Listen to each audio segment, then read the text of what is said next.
Do you wonder if others are dealing with the same project management challenges as you? Not sure where to turn for guidance and leadership? Office hours are in session as we discuss project management and PMOs with global leaders, hearing their story and learning their secrets to success. Our goal is to empower you and help you elevate your PMO and project management career to new heights. Welcome back to Project Management Office Hours with your host, PMOJoe. Welcome, everyone, to Project Management Office Hours. We're the #1 live project management radio show in the U.S., broadcasting to you today from the Phoenix Business Radio X studios in Tempe, Arizona. I'm your host, PMOJoe, and for the next hour, we'll be talking project management. Before we dig into the show with our special guest, just a few announcements. I'd like to thank the Northern Utah PMI chapter. They hosted me yesterday for a lunch session as we talked about the purpose-driven PMO framework, and that was a good chat, so I appreciate that. Also, some upcoming sessions. October 24th, I'll be speaking at the North Alabama PMI chapter Professional Development Day, PDD. October 26th, the PMO Global Awards Conference kicks off. On November 13th, I have a doubleheader, Pittsburgh PMI chapter's Professional Development Day and a session with Wichita State University. And we're getting closer to Veterans Day here in the U.S. And as you all know, I support veterans and I'm co-founder of the nonprofit organization VPMMA. We'll be holding our fall fundraiser the week of November 7th. We have a series of events planned, and you can go out to www.thevpmma.org to learn how you can participate in our Run Walk fundraiser, or, of course, to be a mentor to help our veterans transition into civilian project management careers. Also want to thank our sponsor, the PMO Squad. They're home of the purpose-driven PMO. Visit thepmosquad.com to learn how they can support your project management team and help you get your PMO stood up, improved, or headed in the right direction. Also, finally, a reminder to everyone to visit ProjectManagementOfficeHours.com to see the list of all of our upcoming episodes and check out all of our past episodes. Be sure to subscribe and catch all of the different podcasts as they come out. So for today, I am super excited to have one of the superstars in our community. Peter Taylor is joining us live from the UK. Welcome, Peter. Thank you for joining us. It's my pleasure. My pleasure. For those who don't know, Peter is one of the finalists for the PMO Influencer of the Year. He's made it into great company, into the top 3. So the PMO Global Awards Conference I had mentioned just a moment ago, they'll be announcing the winner of that. So good luck to you, Peter. Hopefully you bring that home.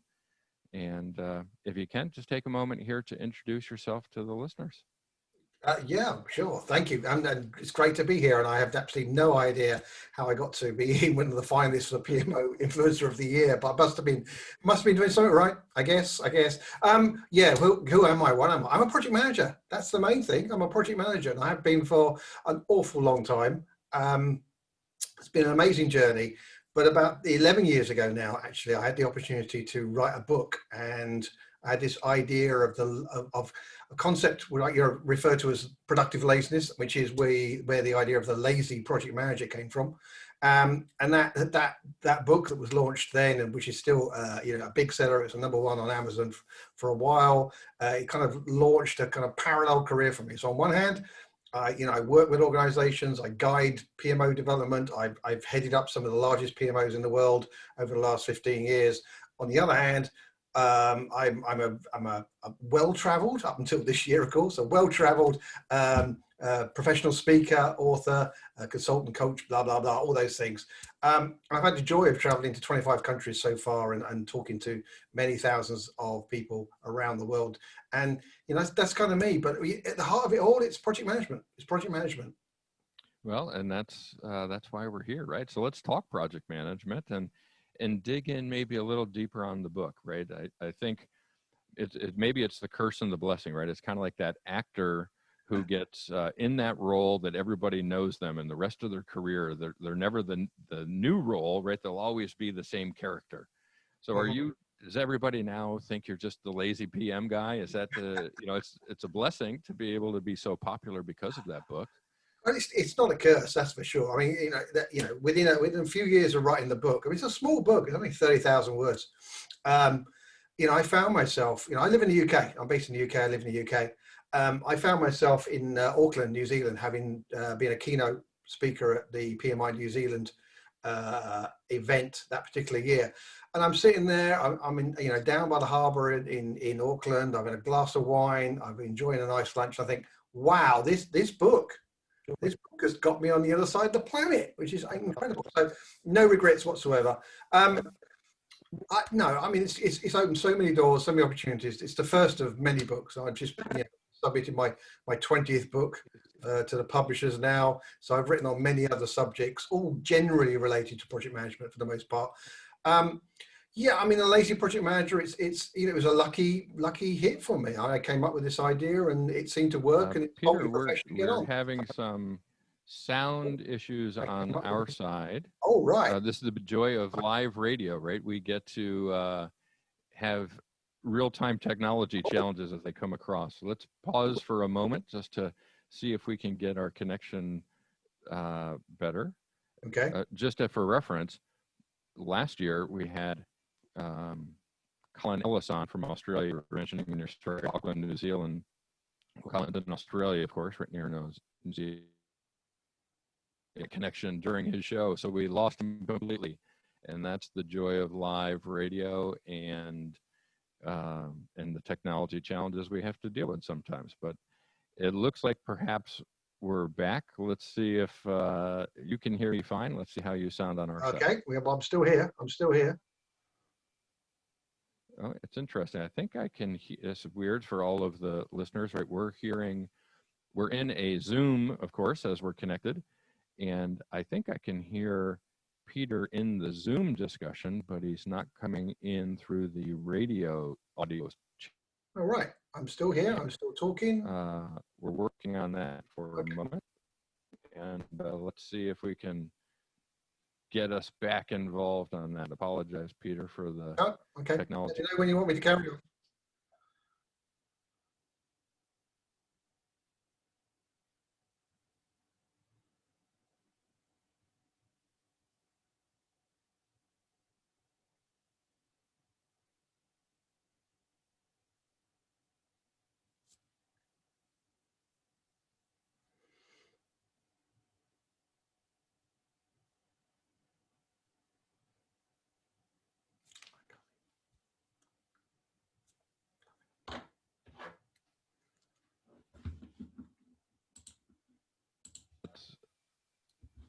Are you able to hear us now? I can hear you now. Right. You've come back.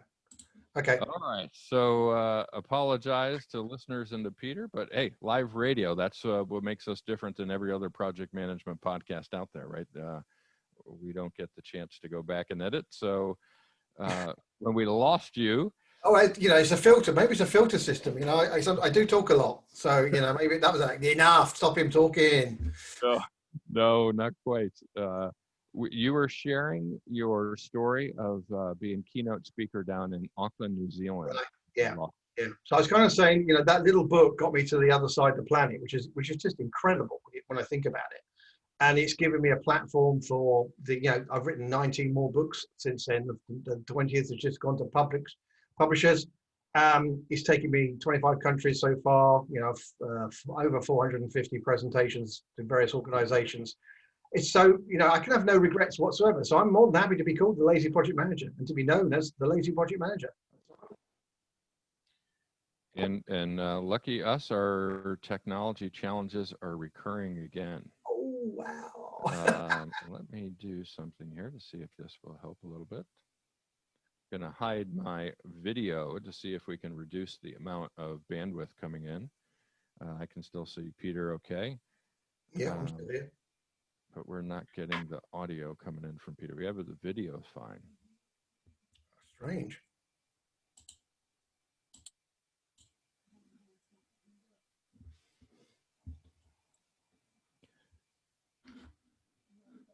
I'm good. Can you hear me? Yeah, let's try that and see if Peter, we can still see you. We still have you here. Okay. And there's your audio patching back in. So hopefully, let's knock on wood that we don't have this to continue. If we do, we don't want to make it be uncomfortable for our listeners, and certainly for you to be bouncing back and forth with a technology challenge. Heck, 2020 has been crazy. We were talking before the show, all the different challenges with COVID, and hey, technology is one of them, right? So if we can get it straightened out in the next 5-10 minutes, we'll keep going. But if we keep getting interference, we'll just reschedule and go for another day. Yeah, that's fine. That's fine. I think, let's, reflect on that. I think people have become just a lot more tolerant, I feel. I can imagine, like this time last year, just doing a straightforward meeting. You're very, very focused. You're very professional. And I was at an event very recently for PMI Mauritius, and Antonio Nieto Rodriguez was on as a keynote. And his kids woke up in the morning. It's really early for us, and just said hello. And it's like, that's amazing. It's amazing that's just acceptable now. Yeah, when we had Elizabeth Heron on, we talked about, you take a meeting and then you go do your laundry and then you come back and you have another meeting, and that's okay. And bosses have become comfortable with the fact that you're living your life at home and working at home, and you can intertwine those two without losing any effectiveness.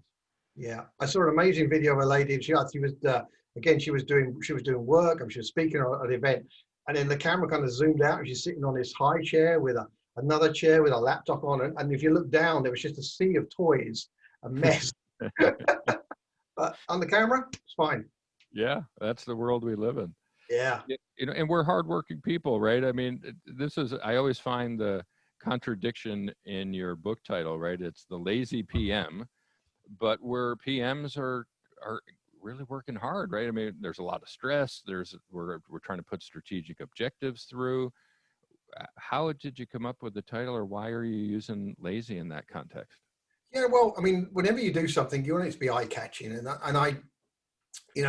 so let's talk about the essence of the book. The essence of the book is about working smarter, not harder. It's what I call productive laziness. It's efficient ways of working, and it came from at that point I was running a PMO. I had over 100 project managers in 17 countries working for the PMO, and I noticed something. I noticed half of them were working efficiently, and they were doing, on average, normal working hours, normal working weeks. I mean, projects go up and down. We know they're not flat. That's what makes them fun. Yeah. But on average, they were doing like 40, 45-hour weeks. And they were being reasonably successful. The other half were working crazy hours, 60, 70, 80 hours. And they were being no more successful. And I did some behavioral analysis between the two groups. What were they doing differently? And it came down to, if you like, that's what I called the smarter project managers, who became what I called the lazy project managers. They were efficiently using their time. They were efficiently delegating to their team members. They weren't getting involved in every meeting, every conversation, every decision. All the mistakes I made when I was a young project manager, for sure. Yeah. And it just gave me this idea, and the two things came together. And actually, my boss, I thought my boss liked me, but he called me lazy one day. He says, "The laziest person I know." And I realized after some reflection that he was being complimentary. I was upset to start with, to be honest. But I realized it all came together. Suddenly, whoa, the lazy project manager, insult your profession and get on. And yeah, the rest is history. The rest is history, thousands of copies of the book sold. So yeah, brilliant.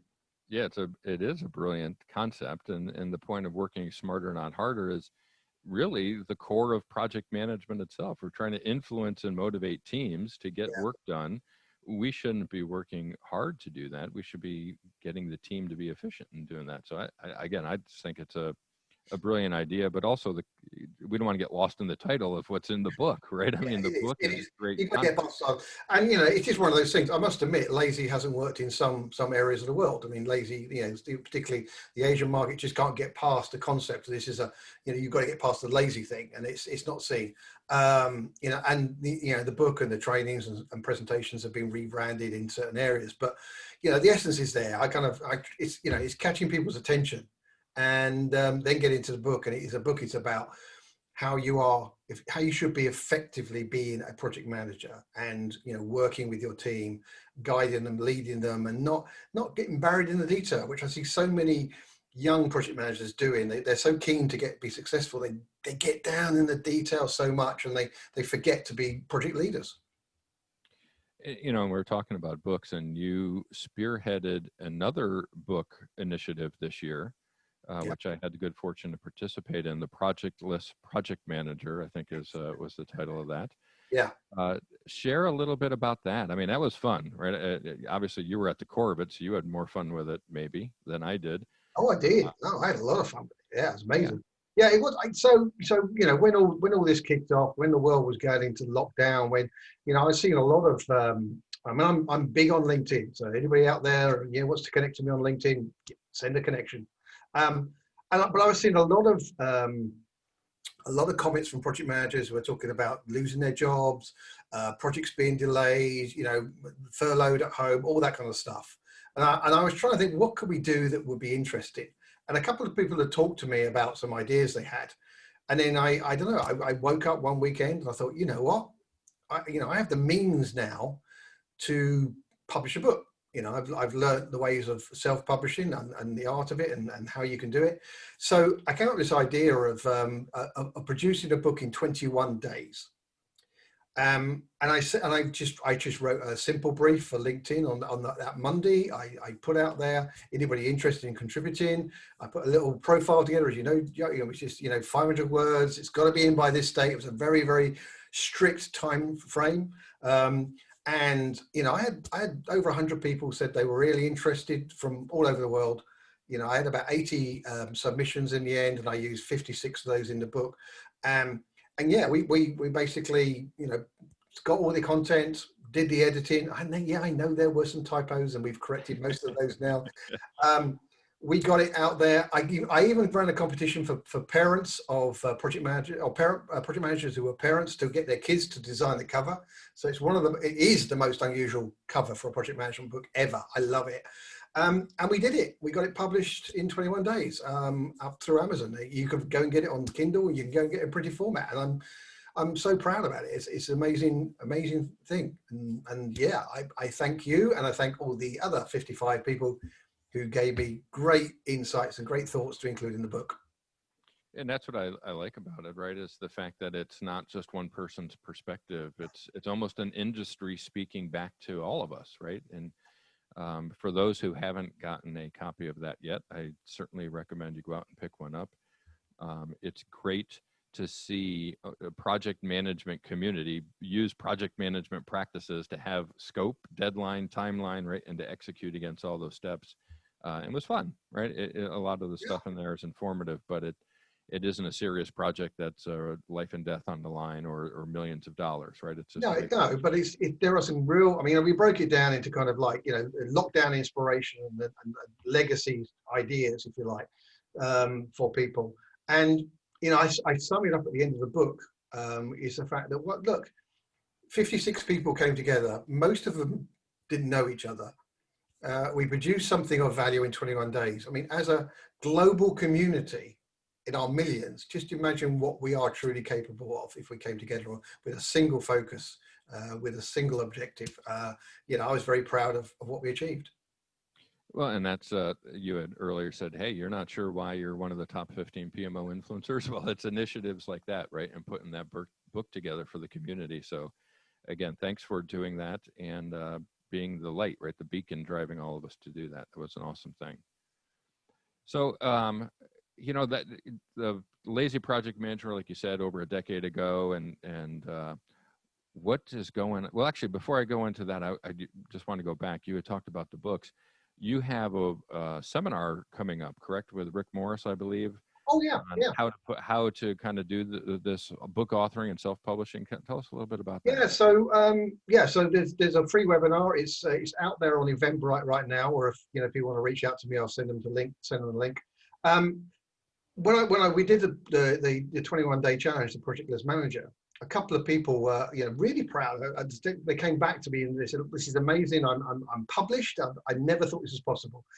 And I talked to a couple of them and said, "Well, I started by just commenting on stuff and then blogging and then writing some articles and then eventually evolved into books."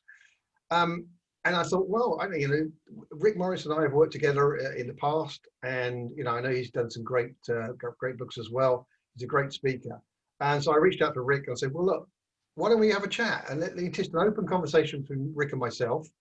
Let's just share our experiences. How did you get published? Because there's many ways to get published: traditional, shared risk, self-publishing, and others. And I said, why don't we just have a chat?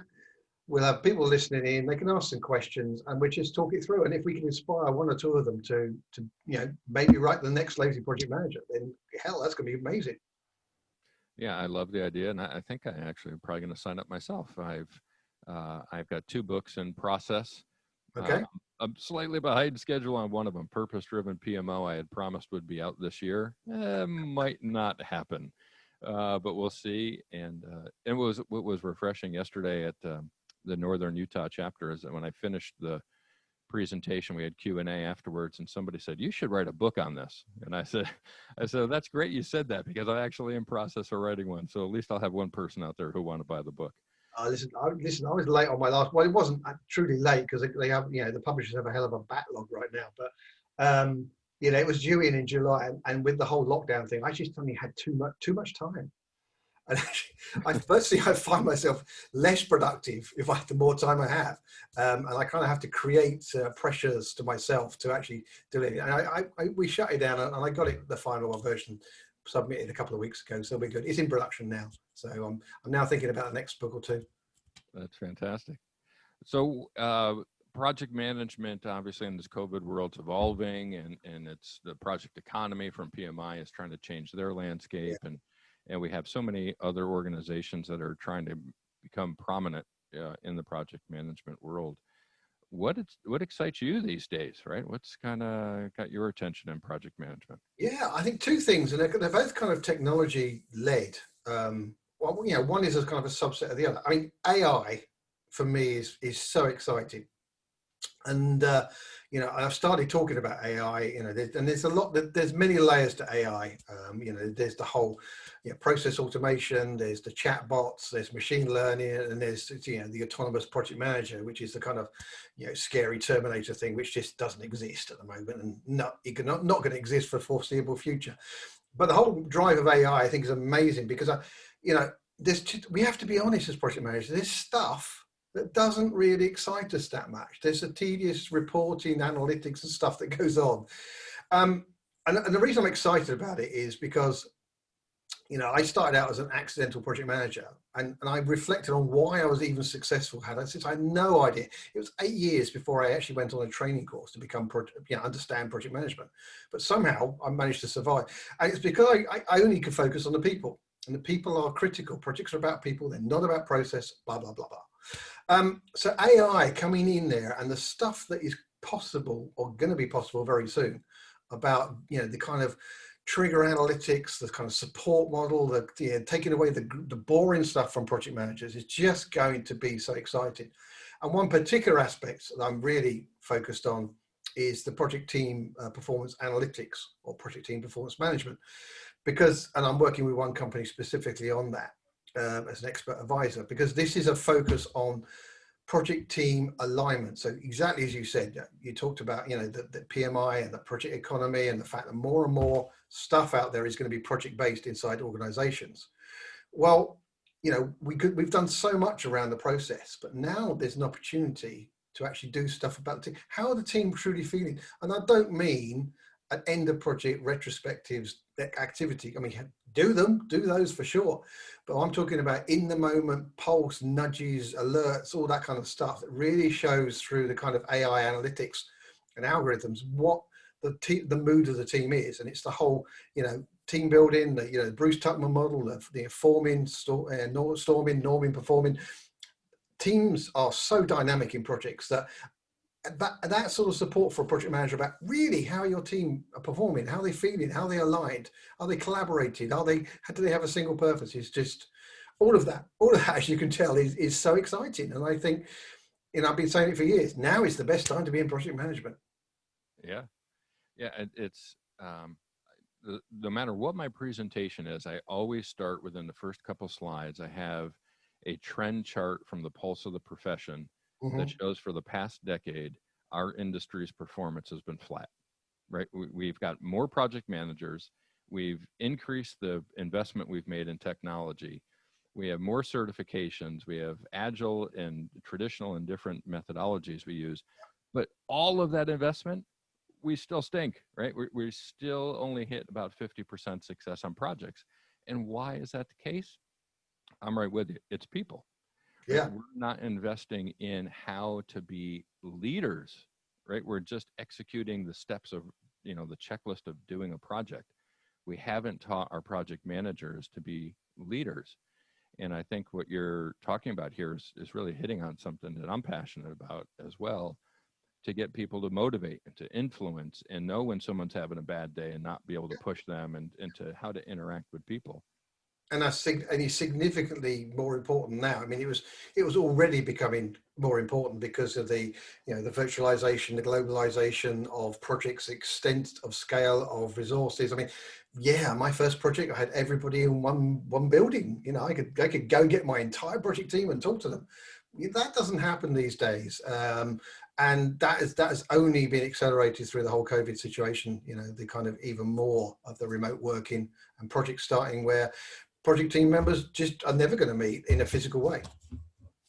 So if we think about people listening now, hopefully we didn't drop them all when we had our technology challenges at the beginning, but they'll play the podcast back anyway. Yeah. If you're a new project manager out there, and you're on this topic, right, about how we need to work with people better, what's your best advice for them? How do you help steer them in the right path? I think what first thing is awareness, and that's one of the things that's why I've been talking about it so much. Making people aware of it. I mean, I've always said if you're a green bean, if you're a new project manager coming on board, I mean, it's really important for you to try and find, if you like, a safe haven to play in to start with, to get to understand stuff. And I think that's one of the powers of PMOs, that they really can nurture new project managers and give them that kind of support network. And I think, having a mentor or a coach out there is brilliant as well. And, that would, for me, would be a call to action for, all the old, older project managers, mature project managers out there is, your job is not just delivering your projects. Your job is to think about the next generation and to reach out to that. And, I know projects are tough, and I know it takes a whole bunch of your time, but we need to think about the next generation and the generation after that, the young kids coming in. So I think anybody who's starting out in project management, one, grab the community that's out there. It's huge. I mean, we've got stuff like, your great show. We've got books, they've got blogs, they've got conferences online. I mean, there's so much online now. You can connect to pretty much anybody in the world of project management through tools like LinkedIn. Don't be shy. Reach out there, connect to people, find those people that are going to help you and influence you being successful. And inside the organization you're working for, what is that safe haven? What is that support network? Go and find it. Go and talk to the PMO. Go and find yourself a buddy or a mentor or whatever. Yeah, we had Priya Patra on our last show, and I know Priya. The different communities she's building, right? Getting the PMI chapters from around the world to engage with one another. And how her career, she was a more quiet, reserved leader, and she attended some sessions within her own organization where they had a project management community, and she's come out of her shell, right? She's not quiet anymore. And that's where you can really benefit from that.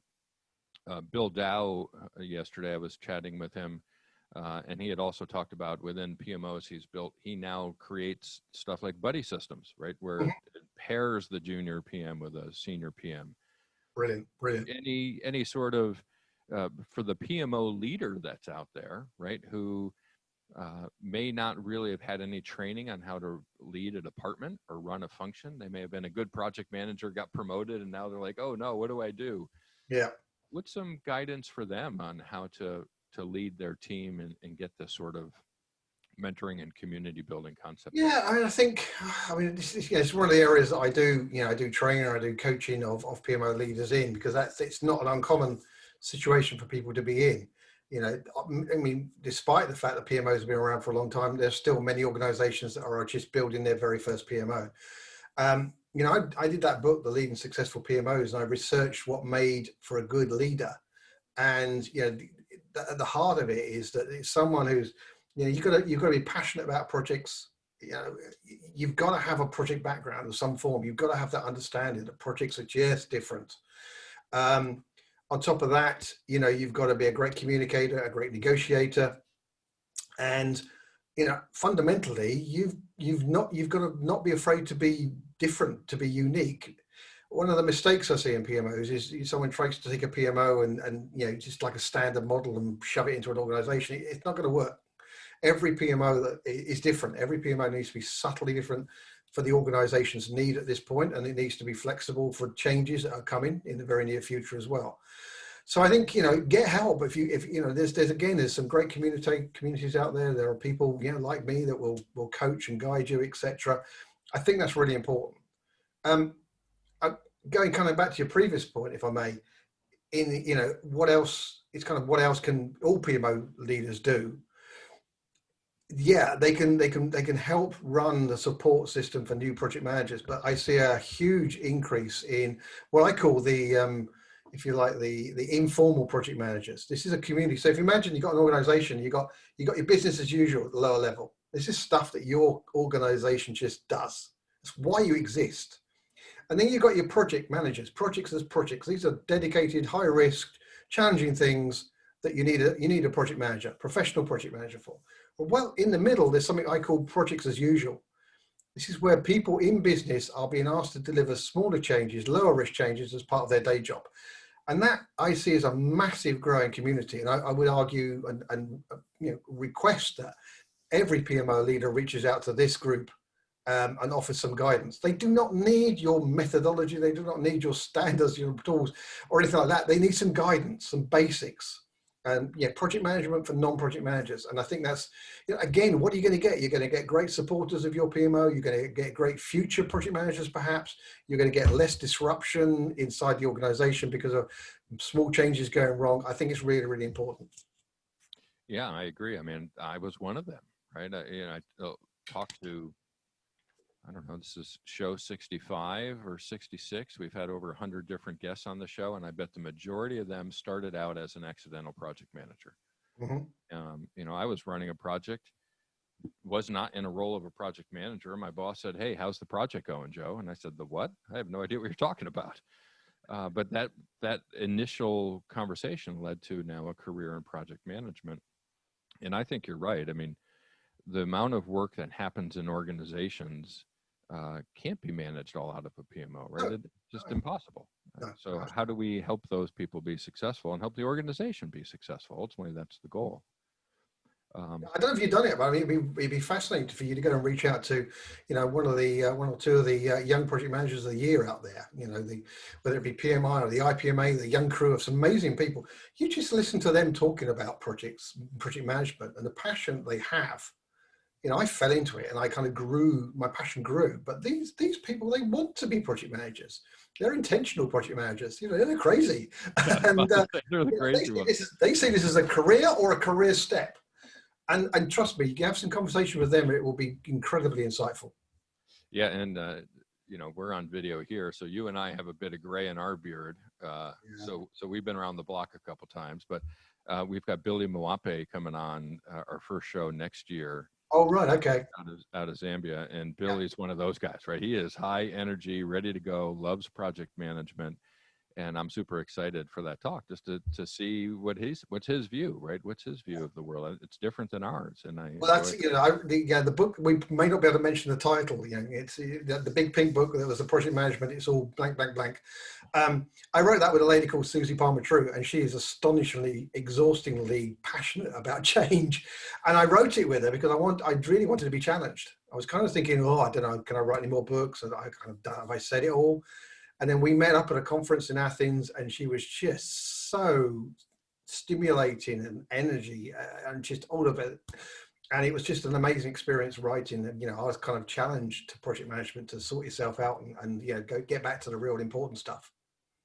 Yeah, I'm one of the roles I've taken on this year is managing director of the PMO Global Survey, right? And as you've talked a couple times about research.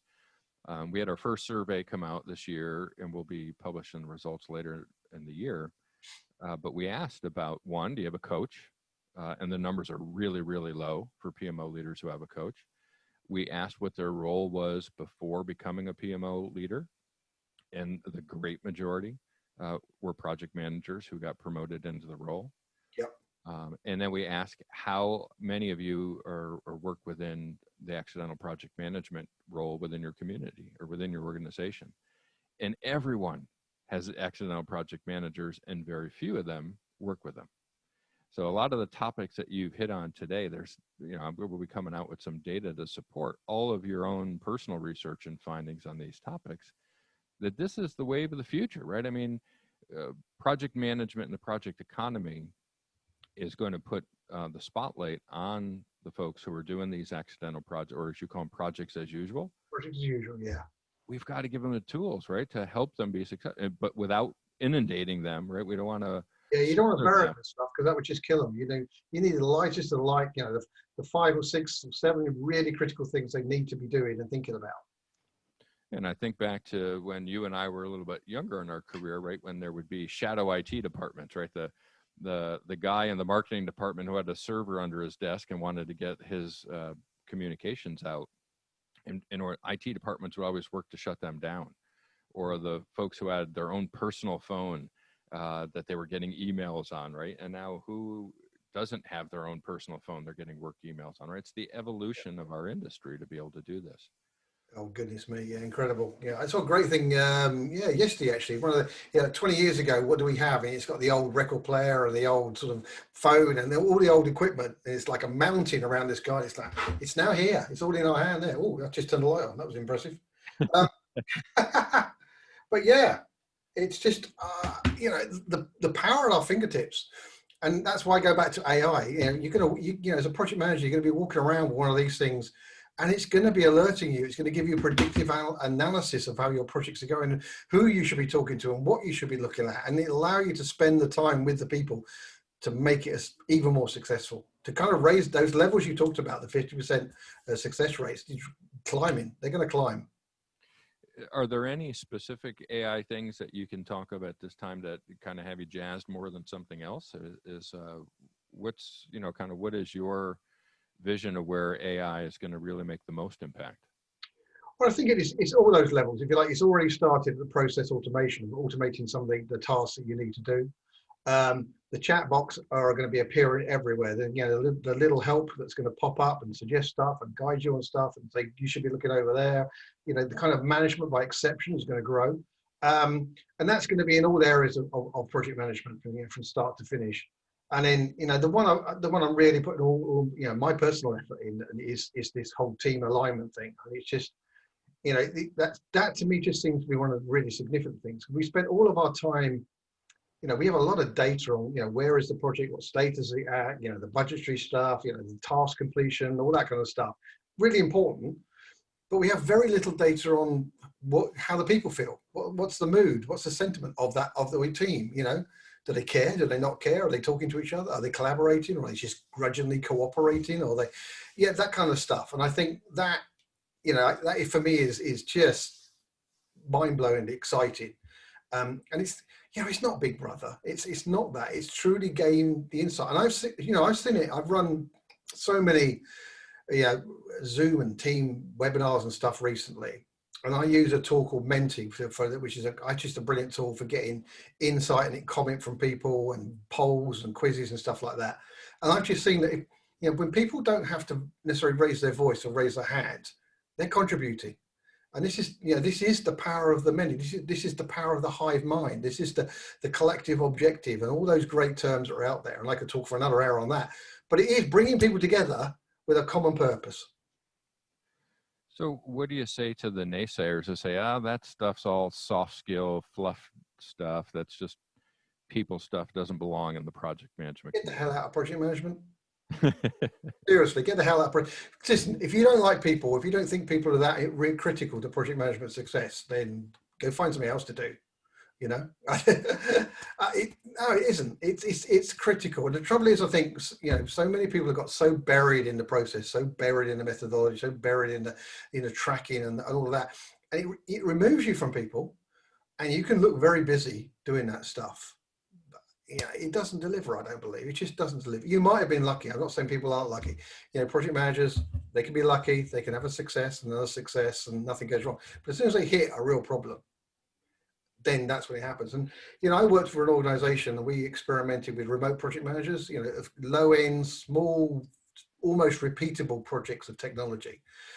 And it worked. We could train these kind of graduates up, and it worked pretty well until there was a problem. As soon as it deviated from the workflow, they had nowhere to go, and that was the big problem. Yeah, and I'm with you on this, right? We've had guests like Ruth Pierce and Dr. Barbara Troutline and Steve Fulmer and others who talk about the people side of. They don't even really call it project management, so say, but they're focused on people, right? And understanding the path, or Carol Osterweel, another one out of the UK, right? Talking about how the brain works and how to interact with people and how to be successful with those lines. And I think we have to explore, like I said, we've got to do something different if we want to get different results. Building a schedule is important, but getting the team members to actually do their work and be effective and enjoy what they're doing, it has to be more important, right? Every project only exists because of the people we have on them. I'm sure you've seen it. If you've got a great team working together, they will overcome all the limitations of rubbish process, difficult deliverables, and all, you know, all those stuff. I'm not saying we shouldn't make it as easy as possible and sort that out as well, but people will generally overcome all of these issues. And if they truly believe in what they're actually trying to do, what we, you know, the visibility of purpose, as I call it, you know, if they believe in it, they will work hard to make it successful, and they'll overcome every obstacle possible. Now, yes, you should go back and go, well, let's not try and repeat that. That was difficult. Let's make it, it's eased away for the next project, all of that. But no, it's about people.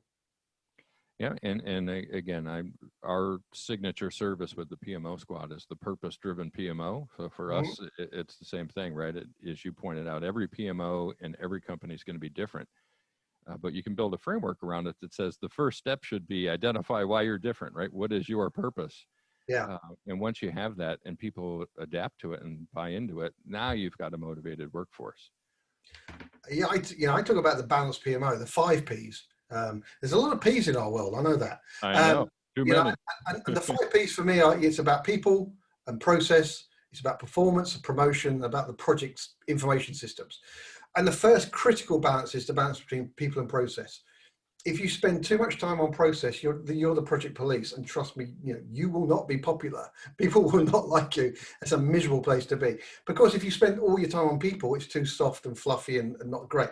So you've got to get that balance right, and that's, it's 2 of the 5 Ps are critical in the balanced PMO, I believe.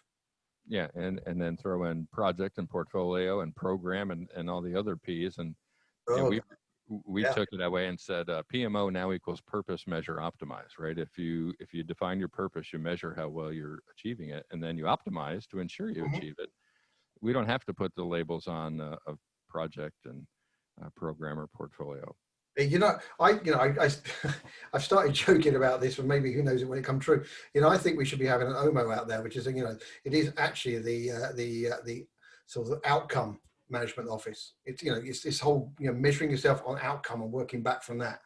Yeah. And maybe we should forget all the P's at some point, because it is confusing. I know, So PMO can stand for projects mostly over budget. That's our joke, isn't it? That's our joke. I love it. So we're in this new world, right? We're in the COVID world. Everybody's working differently. How have you been impacted by this, right? How have you adapted to this new normal, and what's different for you? Yeah, well, my Delta Air Miles category is just plummeting. I was just like, I'm going to be in luggage when I finally get on a plane again, I think, Yeah, I mean, I'll be honest. I mean, I had a whole bunch of stuff lined up. I'm fortunate in what I do, and I get invited to speak at businesses and conferences. Come around April time, that just collapsed, scarily so for a period of time. It's rebuilt. It's climbing up again, but it's all virtual. Everything I'm doing is remote based. I've restructured my courses to be virtual, using kind of best practice of nothing more than an hour chunk, and break that hour down into short exercises, short discussions, short presentations, nice coffee breaks, etc. The conferences are all virtual, of course, as well. And, you know, I've started doing some kind of virtual coaching into organizations as well, remote coaching. You just, you know, you learn to adapt. A bunch of it was like that anyway, but you know, it's just all of it is like that now, and that's just a reality. And I think, you know, nobody's sure, are they? This is the problem. This is not like the financial crash of what 2008, something like 2008, 2009, because I mean, pretty much we were back to normal within 6-9 months after that. This we just don't know. So, you know, all of those events that planners are thinking for 2021, they've no idea what to do. And I think even if we do go back. Even if we go back to conferences face to face, let's say from the middle to late part of next year, I think that's going to be the earliest possible. I think because of the advantage people have taken on bigger audiences connecting to these virtual conferences, I think every conference is going to have a mixture. I think, you know, I might be invited out to go and do a keynote on stage in front of 300 people, but I'll probably be invited, it'll either be live recorded or whatever, or I'll be asked to do a virtual part of the conference as well. So we've all got to adapt. We've all got to adapt to this new world. And I'm imagining, right, that the AI you're talking about in team performance, we're going to rely more on that, because this, I think it was probably around August when we stopped thinking that what we were in the middle of wasn't normal. Yes. And it became normal, right? So now we're in the new normal. Yes. And then next year, I think, becomes even another new normal, because people are going to be like, oh no, I thought it was going to end in December. Oh yeah. We got to do this again this year. I think that AI stuff's going to be so important, right? Because then we're going to be able to start benefiting from over a year's worth of information and data of how to work this way. Oh God, yeah, I think so. It's huge. I think it's going to be really huge, and you know, I'd love to talk to anybody about it. And you know, if you're team performance, then yeah, contact me and we can have a great conversation about it. So I think it is, and I think it's yeah, as you say, we're in gradual phases of new normal, etc. You know, we've dealt with the black swan, and it's just cool. Yeah, it's disrupted our lives. But actually, you know, by our very nature, we will want to get back to some resemblance of what we used to do. And we have to get on with life. We have to get on with business, and we have to get on with projects. And there's going to be lots of projects out there. So yeah, take every advantage you possibly can. You had mentioned earlier there's, I think you said, was it 19 books that you've authored so far? Yeah, well, number 20 is in manuscript. Yeah, it's just gone. 20 is almost ready. So if you were to advise PMs out there on, here's my library or catalog of work, what would be kind of the number one that you'd pick out for them? And then some follow-on. Obviously, you think they're all great because you wrote them. They're all fantastic. I'm going to mention 3 because I'm just going to ignore your guidelines. I mean, Lazy Project Manager at heart, it's the oldest, it's the best, it's the one that talks about project management. If you want to talk about PMOs, it's Leading Successful PMOs. And if you just want to have some enjoyment in project management, then there's a book called The Project Manager Who Smiled, which is a book on project management fun. And of course, the 21-day challenge, Project List Manager. That's 4. I'm greedy. Well, and so what's the new one? The new one is called Business Agility. It's actually, I didn't predict the crazy times you were in, but you know, recognizing that organizations are operating in a completely different way, the successful ones. It's around business agility.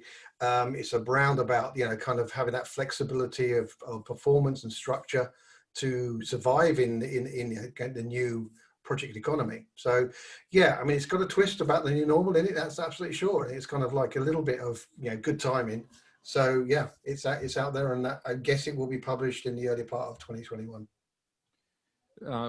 Going to put you on the spot a little bit with one here that we hadn't talked about in advance, but as a PMO Influencer of the Year, you have a lot of people within our industry that are looking up to you and the work you're doing, but who do you kind of follow or collaborate with as your influences that help you shape your kind of your vision and your direction?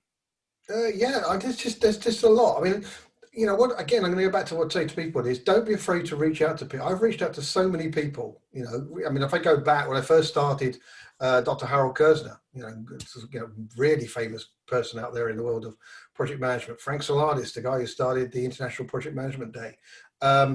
Yeah, and I've reached out to them, and they have given me their time. And so don't be afraid to do that. You know, be respectful of their time and their workloads, etc. Well, I get lots of people contact me. If I have to, I don't think there is one person I can say, but I'm truly inspired whenever I go to one of the kind of young group meetings, the young project managers. It's just like, wow, I never had that. I was in my mid-30s when I joined, I became into project management, and I kind of grew to love it over a period of time. But the excitement and passion of these guys making conscious decisions to focus and study project management, as I said, either as their career or as a stepping stone, they're just amazing, and they always inspire me. And I'll echo some of that, right? We, early on in our second season, I had just on a whim reached out to Dr. Kersner and said, hey, I run a project management radio show. Would you love to come on? Figuring I would never get an answer back. And he came on and did our show. And so honored to have him reach out, right? And that's what I found with a lot of people within our industry is we all really do want to help each other. Right. I think we live in a time where community, and I think it's actually enhanced now in this COVID world, that people just have that thirst to touch people again, right? And if they can't do it physically, they want to be able to do it emotionally. Yeah, no, I agree. I have a magical memory. It was in London I met Dr. Kersner for the first time. He had connected to me beforehand, and we we exchanged books. Now, I wrote Lazy Project Manager, which is like that thick. Right. Kersner writes book that thick, and he kind of gave me his book, and I floated my book across, which he read on the plane on the way back to America. So, but we stayed in contact for many years, and it is great. If anybody wants to see my favorite presenter on project management, let me answer it that way. There's a guy called Stephen Carver in the UK. He's a lecturer at Cranfield School of Management, and he is just brilliant at the way he presents everything to do with change, everything to do with project management. I've seen him so many times. I've been on so many conferences with him, and I love it. Even when I see the same presentation he's done sometimes, there's something about him just I think is a magic. And there are so many others as well. Yeah, that's interesting. That name came up last week. I was talking with somebody, and they had mentioned Stephen Carver as well. Oh, so, yeah, we love Stephen. Yeah, that's a great. Get him on. So Project Management Global Award, the PMO Global Awards, again, that's coming up next week. I'm assuming that you've taped your session. I have taped my sessions. Yes, so I've got. Yeah, there's my keynote presentation. And then there's an interview. Rick Morris is doing like a talk show interview with me, kind of like this, going all over the place. Yep. And then there is a product-based one which is around project team performance analytics for the company I'm working with. So I'm fortunate enough to have 3 sessions on it. Any insights you can share about any of the sessions, just to draw people in, to let them know what to expect? Rick, Rick was just, I said, a very open conversation about life, project management, our history, the experiences we've had, speaking, writing, all of that. The keynote is going to be very much focused on things that stuff we talked about today. Actually, it is about the informal project managers. It's about the project team performance analytics. It's about working with young project managers, joining many things we've covered today. Actually, it's kind of like the PMO. It's the PMO past, present, but mostly future. So it's a little bit of history around my PMOs that I've run through various organizations like Siemens, Kronos, and IBM. And then it's a little bit about the current now situation, which we kind of touched on a little bit today, and a little bit about the future, where it's going to go. And it is, kind of explores more the AI world, the project team analytics and stuff like that. Well, that's awesome. I know I'm looking forward to your sessions and everybody else that's going to be out there. I think it's going to be fun. What I love, right, is every year they used to have this award ceremony over in London. Yeah. So a lot of us couldn't get there, right? I mean, it just, your work schedule, whatever it may be, prevented it. But in this new COVID world we're living into, man, I'm hitting every conference I can, right? The ability to interact with people around the world has just made everything become so close. Everything's at our fingertips now. Yeah. So encourage everybody to go out. Peter, thank you so much for being on the show today. Apologize for our technical challenges. I hope everybody stayed with us during that time, but it looks like it corrected itself, and we had a nice chat. Thank you so much for joining. I enjoyed it. Thank you very much again for inviting me, and hello to everybody out there. What's the best way for folks to get in touch with you? And if you have anything coming up, books or speaking sessions that you want to share with everybody? Yeah, well, you kind of touched on with Rick. Now, if you go to the website, lazyprojectmanager.com, that's a great place to start. You can see I'm on LinkedIn, highly active on LinkedIn, pretty much daily postings out there. So you can always get stuff about what's going on there.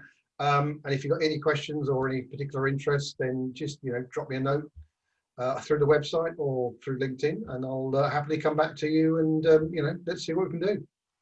That's awesome. Thank you so much, Peter. And of course, thank you to all of our listeners. Be sure to visit ProjectManagementOfficeHours.com.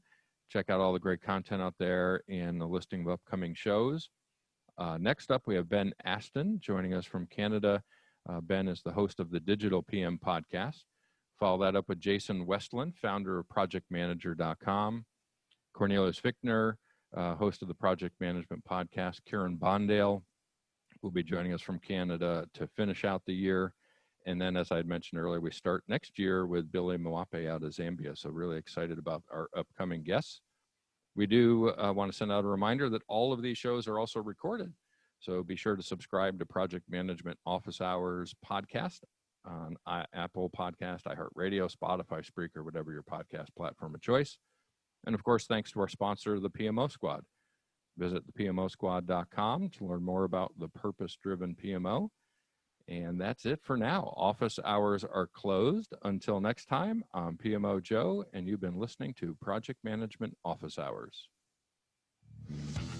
Thanks for listening to another episode of Project Management Office Hours with PMOJoe. You're not alone in your project management journey. We're here to help you achieve your goals. Subscribe to Project Management Office Hours on your favorite podcast platform to catch all of our episodes and hear industry leaders share their story and secrets to success.